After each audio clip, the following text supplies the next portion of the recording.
ang mga kwento ng pag-ibig, kwento ng buhay at kwento ng pag-asa dito sa Barangay Love Stories. Love Stories.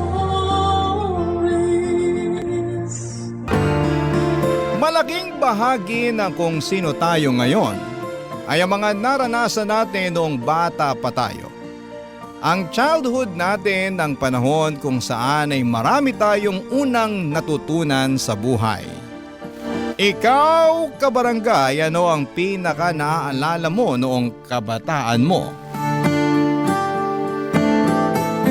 Dear Papa Dudut, magandang araw po sa inyo at sa lahat ng mga nakikinig. Isa rin po ako sa mga madalas na nakikinig sa inyo. Lalo na tuwing pauwi ako ng bahay at lalong-lalo na tuwing weekend. Ako nga pala si Chester, baby pa lamang po ako nang iniwan kami ng papa ko. Kaya kay mama napunta ang lahat ng responsibilidad habang lumalaki ako. Napansin ko na madalas ay wala siya sa tabi ko dahil palagi siyang abala sa pagtatrabaho.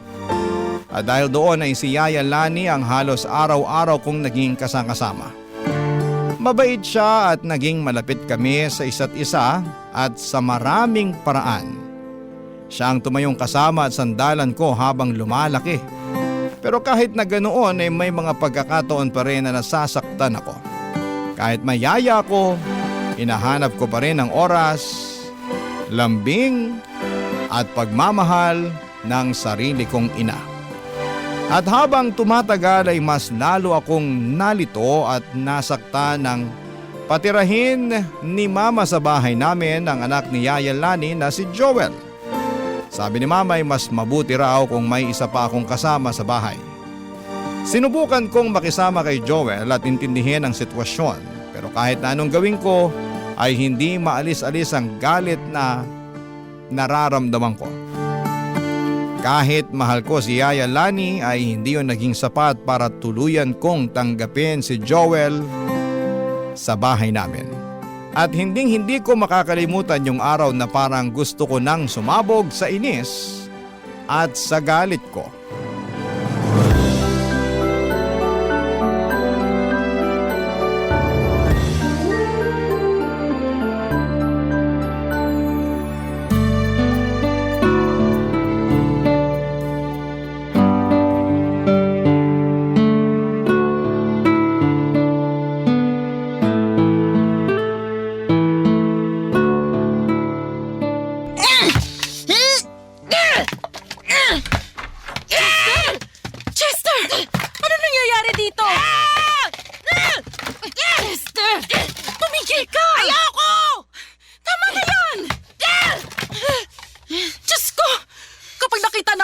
Ginagawa mo ngayon? Sigurado ako na pagagalitan ka nun. Hindi mangyayari yun kasi palagi naman siyang wala dito sa bahay, di ba? Kahit na, hindi pa rin tama na sinisira mo yung mga gamit mo. Halika nga muna dito. Mag-usap tayong bata ka. Ayoko! Hindi ako lalabas ng kwarto mo hanggat hindi mo ako kinakausap ng maayos. Sige na nga. Ngayon, sabihin mo nga sa akin, ano ba kasing nangyayari sa'yo? Bakit nagwawala ka, ha? Nakakainis lang po kasi. Bakit ka naman naiinis? Alam mo, imbis na nagkukulong ka dito sa kwarto, dapat inaya mo na lang si Joel. Sigurado ko na matutuwa yun kapag inaya mo siya na makipaglaro sa'yo. Mas gugustuhin ko pang sirain lahat ng gamit ko kaysa mapakinabangan ni Joel. Chester, sabihin mo nga sa akin ang totoo. Tungkol ba to kay Joel? Hindi ko kasi maintindihan kung bakit kailangan niya makikira sa atin eh. Uhulaan ko. Siguro nagseselos ka kay Joel, ano? Tama ba? Ba't naman ako magsiselos kay Joel? Kasi dati, ikaw lang yung inaasikaso ko. Pero ngayon, dalawa na kayo.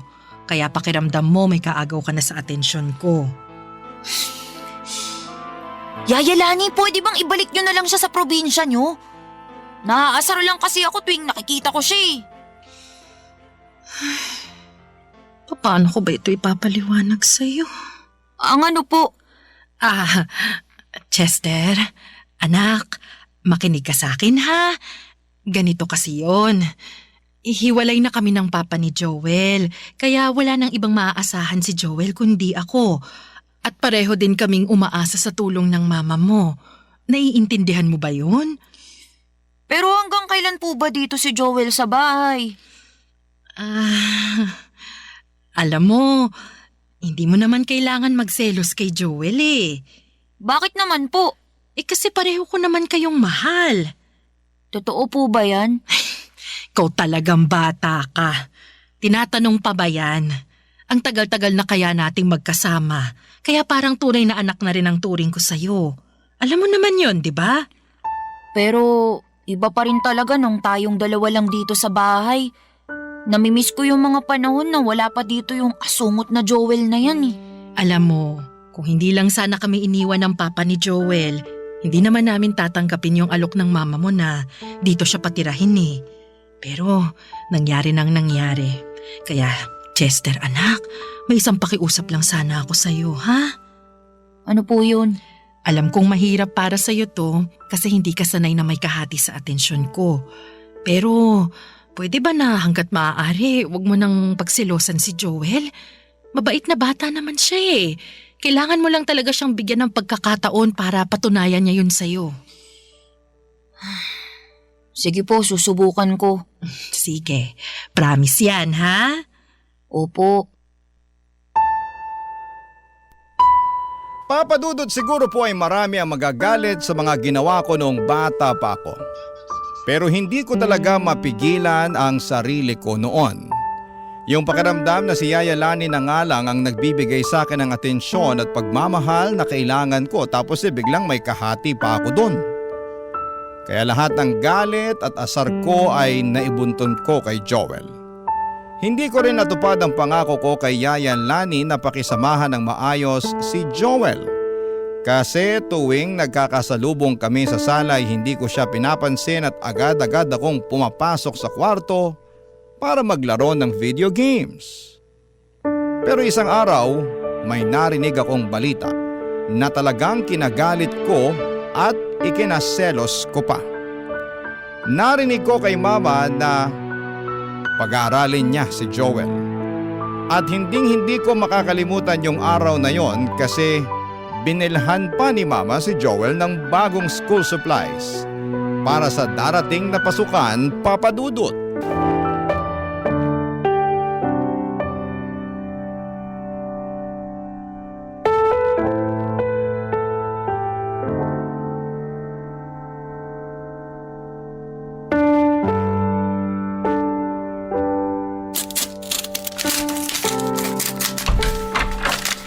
Chester, ba't nandito ka? Anong ginagawa mo sa mga gamit ko? Bahay ko to, kaya gagawin ko kung anong gusto kong gawin. Uy, bitiwan mo yung notebook ko! Huwag mo nga akong hahawakan! Okay na yan! Hindi! Parang awa mo na, ibigay mo na sa akin yan, Chester! Layuan mo ako! Ibalik mo na sa akin yan, please! Makulit ka, ha? O yan! Sayong-sayo na yan! Sinira mo yung notebook ko! Notebook mo? Si mama kaya ang bumili niyan.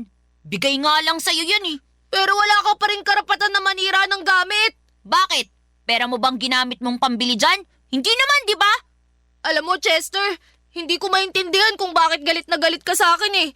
Pinakikitunguhan naman kita ng maayos ah. Kung tutuusin nga, ikaw lang naman tong may ayaw sa akin eh. Sino ba naman ang hindi magagalit sa'yo? Para kang kabuti na bigla na lang sumulpot dito sa bahay namin. Bumalik ka na nga lang sa probinsyang pinanggalingan mo. Pero wala na akong babalikan doon kasi iniwan na kami ni Papa. Kawawa ka naman pala. Wala ka na ngang tatay. Nakikitira ka pa dito sa bahay namin. Huhulaan ko. Siguro asar na asar din sa'yo yung papa mo, no? Kaya ka niya iniwan. Iiyak na yan. Iiyak na yan! Alam mo, iiyak na yan! Bis na inaaway mo ako. Dapat ikaw nga itong mas nakakaintindi sa akin eh. At bakit? Kasi pareho lang naman tayo ng pinagdadaanan. Pareho lang tayong walang tatay. Anong sinabi mo? Chester, bitiwan mo ako! Kahit wala akong papa, hindi tayo magkapareho kasi hindi katulad mo may sarili akong bahay. At hindi ako mukhang gusgusin katulad mo! Pulubi! Pasensya na kung nasaktan kita sa sinabi ko. Pero bitiwan mo na ako.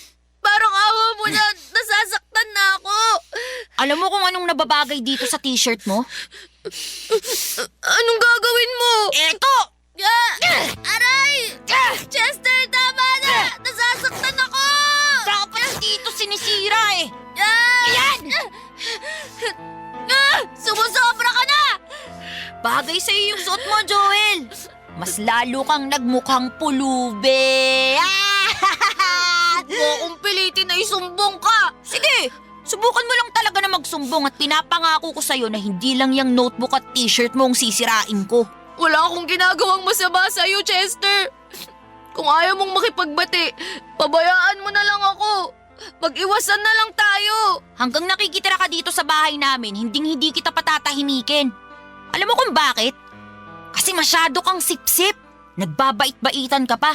Pero ang totoo niyan, gusto mong kunin ang lahat ng atensyon ng mga tao sa bahay na to. Noong gabing nag-away kami ni Joel ay nasa garden sina Mama at Yaya Lani kaya hindi nila narinig ang sigawan namin. Aaminin ko na pagkatapos ng away na yon ay sobra akong kinabahan dahil baka totohanin ni Joel ang banta niyang magsusumbong kina Mama o kay Yaya Lani. Pero sa awa naman ng Diyos ay hindi niya yon ginawa. Kaya naman ligtas ako noon. Kahit ganun pa man ay hindi pa rin nawala ang inis at galit ko kay Joel.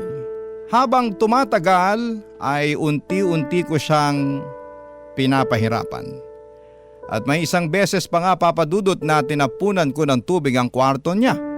At may mga pagkakataon din na palihim kong nilagyan ng hot sauce ang isa sa mga libro niya. Pero kahit na anong gawin ko ay tila tinitiis lamang ni Joel ang lahat. Wala siyang pinagsusumbungan at nagpapatuloy lamang siya sa araw-araw na parang walang nangyayari. At dahil dito ay mas lalo lamang lumala ang inis na nararamdaman ko para kay Joel. Barangay Love Stories. Barangay Love Stories. Isa nga po sa mga araw na hindi ko makakalimutan ay ang araw ng Pasko. Masaya ako noon kasi nasa bahay lang si Mama. At ang ibig sabihin noon ay marami akong matatanggap na regalo. Pero hindi ko inaasahan na bibigyan din pala ni Mama si Joel ng regalo. Ang binigay niya kay Joel noon ay bagong cellphone at hindi ko maiwasang mainggit. Kasi ang nakuha ko lang noong gabing yon ay isang bagong relo. Ang sabi ni Mama may cellphone na daw ako. Kaya hindi na kailangan pa ng bago.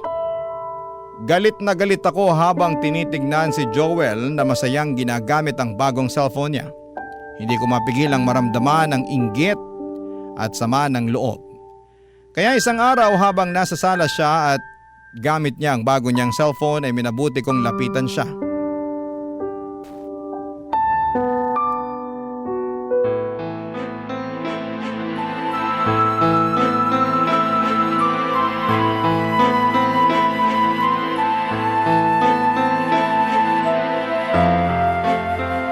Chester, ayokong makipag-away sa'yo.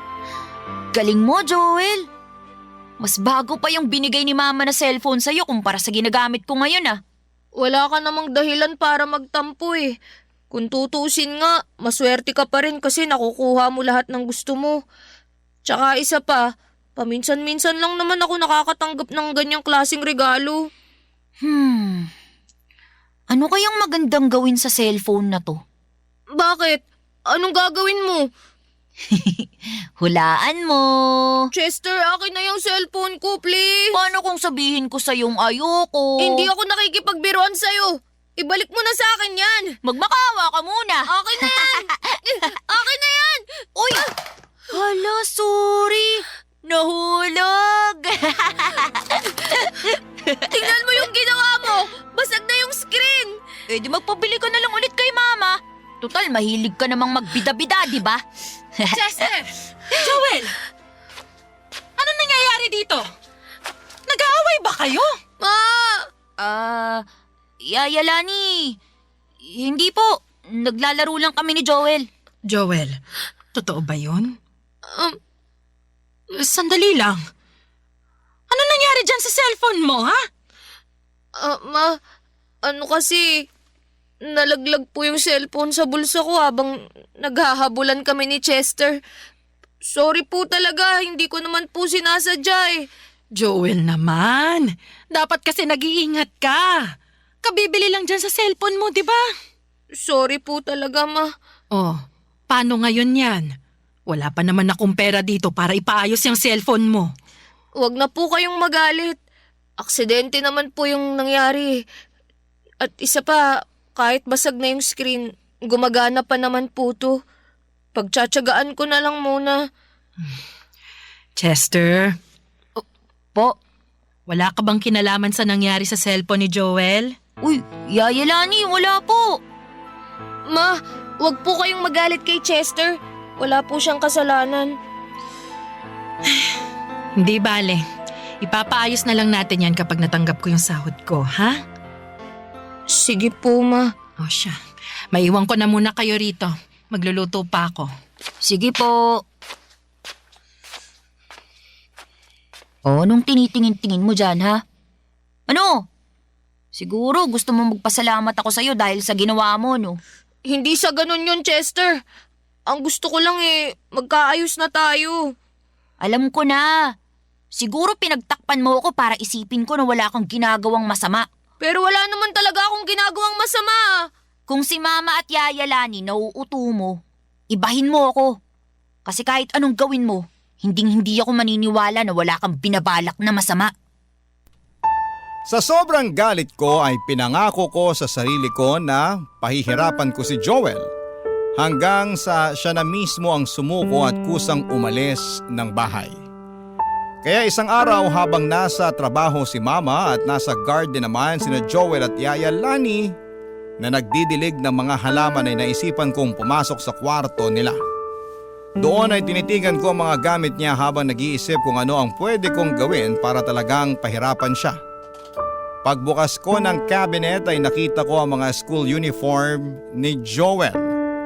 Doon ako napatigil saglit at doon din pumasok sa isipan ko ang isang ideya na sigurado akong makakasakit at magpapahirap sa kanya, Papa Dudut.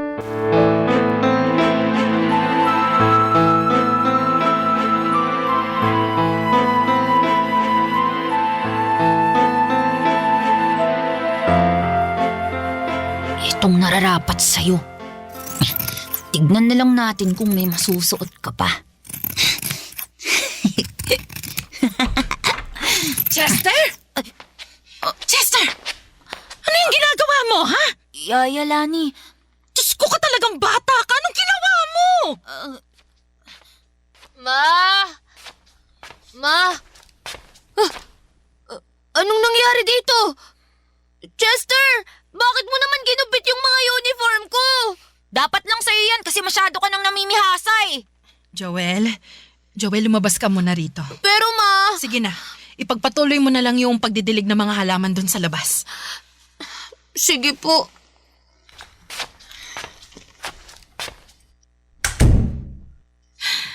Di ko na alam kung anong nangyayari sa yung bata ka. Di na makatarungan tong ginagawa mo. Sumusobra ka na. Sorry po. Nagsusorry ka ba talaga dahil sa ginawa mo? O nagsusorry ka lang kasi nahuli kita? Alam mo, noong umpisa pa lang, malakas na yung kutob ko na ikaw yung sumira sa cellphone ni Joel eh. Pero wala kang narinig sa akin dahil sinubukan kitang unawain. Kasi nga alam kong kulang ka sa atensyon ng mama mo. Pero ako, Chester, kailan mo ba ako susubukang unawain, ha?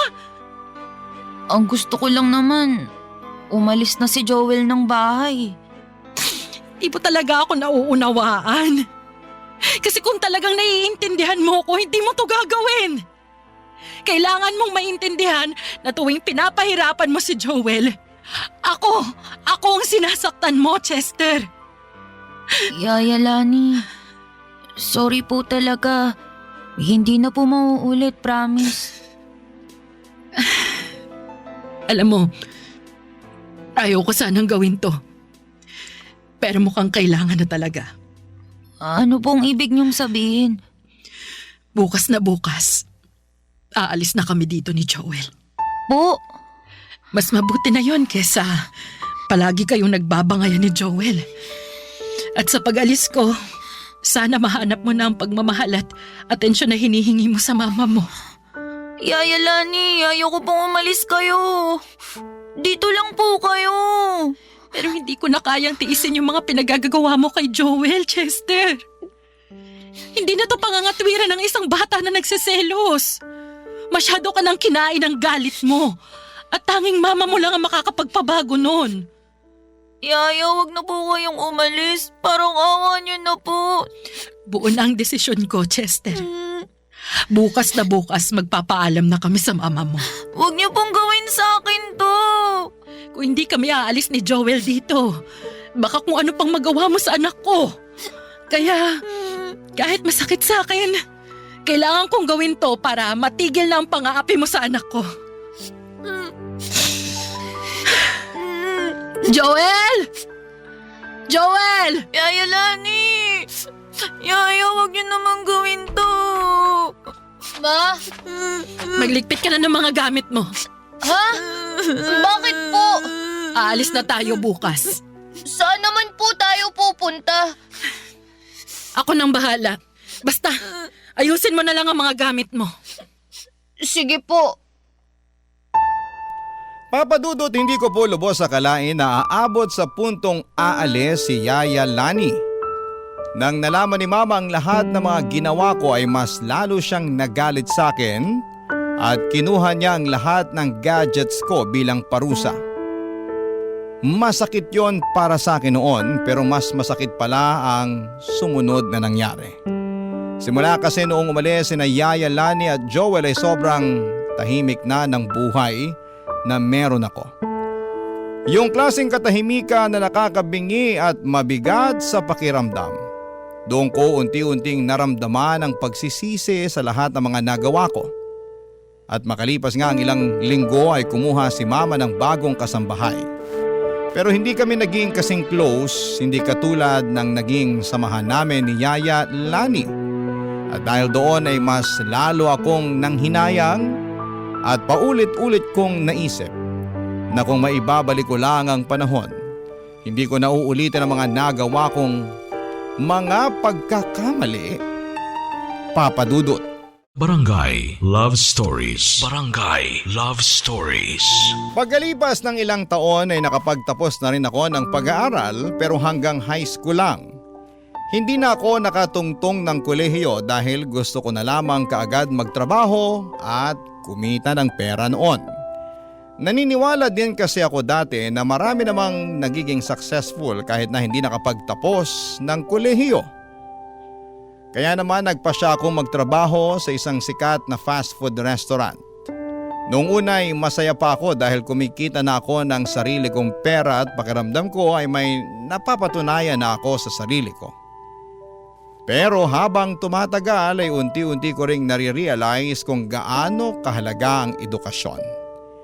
Napansin ko na kapag nakapagtapos ka ay mas marami kang options at mas malawak ang mga opportunity na pwedeng pasukan. Isa sa mga araw na hindi ko makakalimutan ay yung mismong araw ng birthday ko. May duty ako noon at aaminin ko na medyo nalungkot ako dahil hindi ko man lang naipagdiwang ng maayos ang kaarawan ko. Walang handa, walang simpleng salo-salo. Tuloy lang sa trabaho at pagiging busy.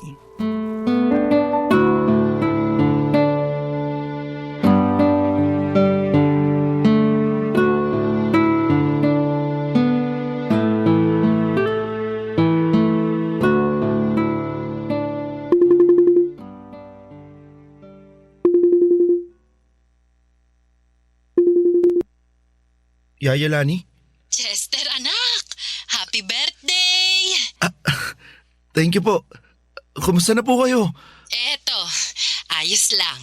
Ikaw, kumusta ka na? Okay lang po ako. Nako, alam mo ba, nakita ko lahat ng mga pictures mo sa social media. Nagulat nga ako, anak. Ang laki-laki mo na pala. Parang hindi na nga kita nakilala eh. Mas nakakagulat naman po siguro kung lumit ako, di ba? Ay nako, ikaw talagang bata ka. Napakapilyo mo talaga kahit kailan. Yaya Lani, may gusto po sana ako sabihin sa inyo. Sige, ano yon? Gusto ko pong mag-sorry sa lahat ng mga ginawa ko sa inyo ni Joel. Maniwala po kayo sa akin. Sobrang pinagsisisihan ko na po lahat ng mga ginawa ko. At kung may ibabalik ko lang po yung panahon, itatama ko na po lahat ng mga naging kasalanan ko sa inyo. Chester, huwag ka na mag-isip ng kung ano-ano. Matagal na kitang napatawad. Ang totoo nga niyan, mas naiintindihan na kita ngayon. Ano pong ibig niyo sabihin? Nagawa mo lang naman lahat ng ginawa mo kasi ako na yung tumayong pangalawang nanay mo. At nagselos ka sa atensyon na binibigay ko kay Joel. Pero hindi pa rin po sapat na dahilan yun sa lahat ng ginawa ko. Sorry po talaga, Yaya Lani. Alam mo, gusto ko rin humingi ng tawad sa'yo. Bakit naman po? Kasi pakiramdam ko rin na hindi naging sapat yung pagmamahal at atensyon na binigay ko sa'yo noon. Nako, hindi po totoo yun. Hindi po kayo nagkulang sa akin. Sadyang hindi lang talaga ako marunong makontento nun. Naku anak, mukhang nagbago ka na nga talaga. Alam mo, masaya ako para sa'yo. Thank you po, Yaya Lani. Ay, sandali lang ha. May gustong kumausap sa'yo. Sino po? Chester! Joel? Ako nga, kumusta ka na? Okay lang. Uy nga pala, happy birthday! Thank you. Hello, Chester? Diyan ka pa ba? Oo. Oh, ba't bigla kang natahimik dyan? Joel, gusto ko sanang humingi ng tawad sa'yo. Narealize ko na ngayon na ang sama-sama ako sa'yo nun. Pinagsisihan ko na rin lahat ng mga ginawa ko sa'yo. Ano ka ba? Wala na yun. Alam mo, kahit hindi tayo masyado magkabati noon, hindi naman ako nagtanim ng sama ng loob sa'yo. Bakit? Palagi kasing pinapaliwanag sa akin ni Mama na kailangan daw kitang intindihin dahil naghahanap ka lang ng pagmamahal ng isang ina. Pero hindi pa rin yung sapat na rason para pahirapan kita. Pero huwag ka mag-alala. Kapag nagkita tayo, babawi ako sa'yo. Asahan ko yan ha.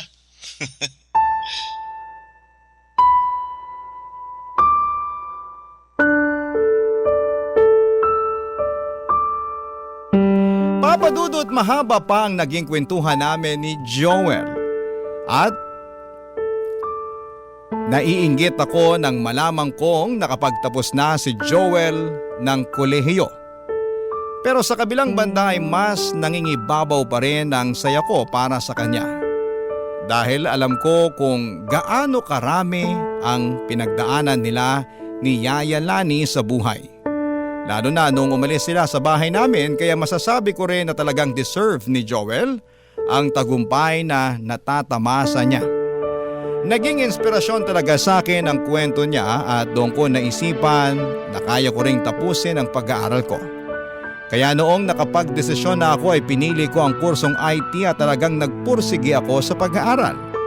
Dahil doon ay naging sobrang busy ako at tutok sa mga studies ko at paminsan-minsan na lamang kaming nagkakakumustahan nina Yaya Lani at Joel.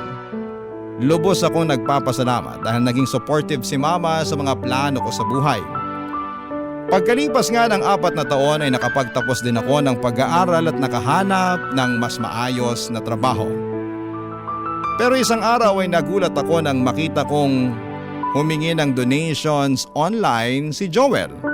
Doon ko na naman na naka-confine pala sa ospital si Yaya Lani.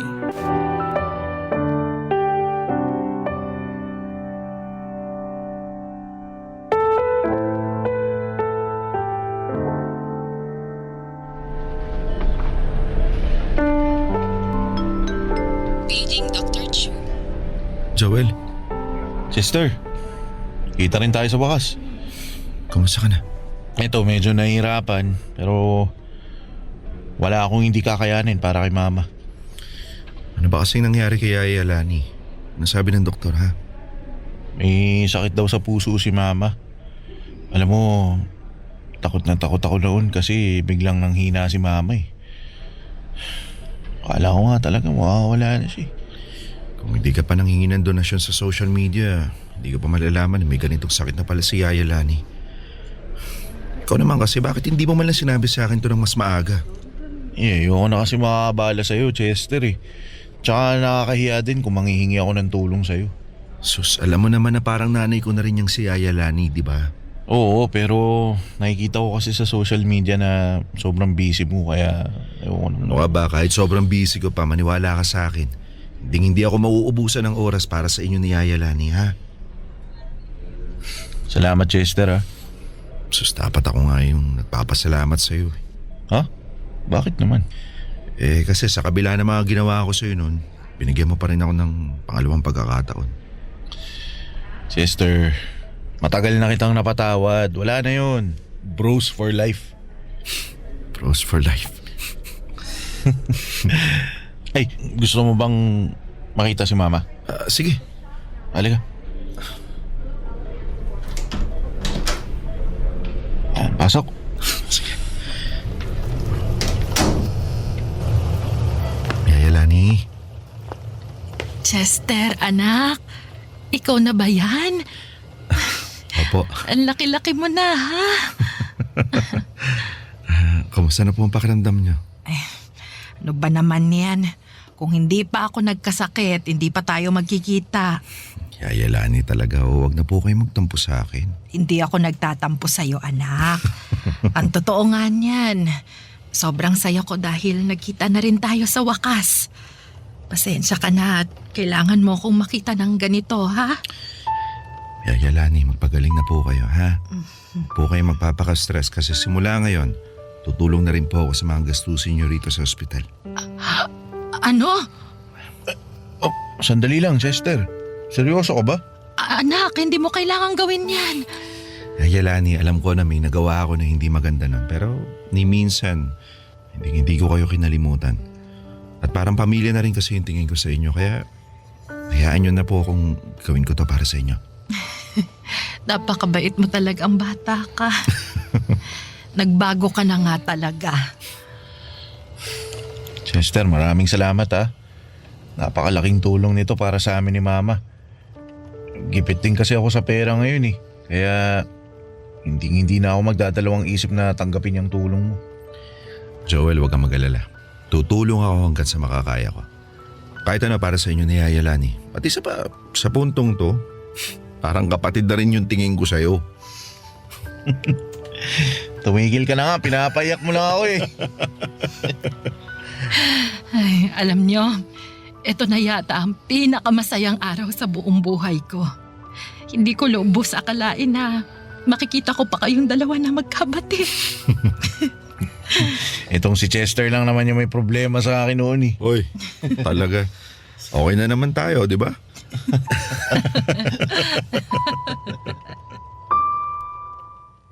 Pagkatapos noon ay nagtulungan na kami ni Joel sa pag-aasikaso at pagbabayad ng mga gastusin sa ospital hanggang sa tuluyan nang ma-discharge si Yaya Lani.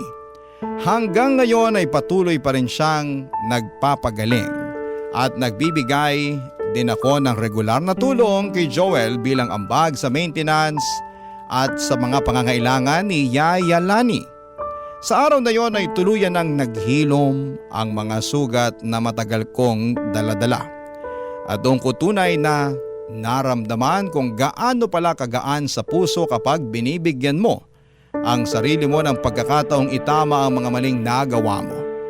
Iba pala ang gaan na dulot ng paghingi ng tawad at ng pagtanggap ng kapatawaran. Lalo na kapag nagmumula ito sa mga taong minsan mong nasaktan. Dito ko na po muna tatapusin ang kwento ko at maraming salamat po sa pagbibigay ninyo ng pagkakataon na maibahagi ang mga karanasan at aral na humubog sa kung sino ako sa ngayon. At syempre, masaya po ko na natagpuan ko ang isang bago at tunay na kaibigan sa katauhan naman ni Joel. Ang inyong forever kapuso at kabarangay, Chester. Anong say mo sa Barangay Love Stories na ito? Pagkwentuhan natin sa comment section yan.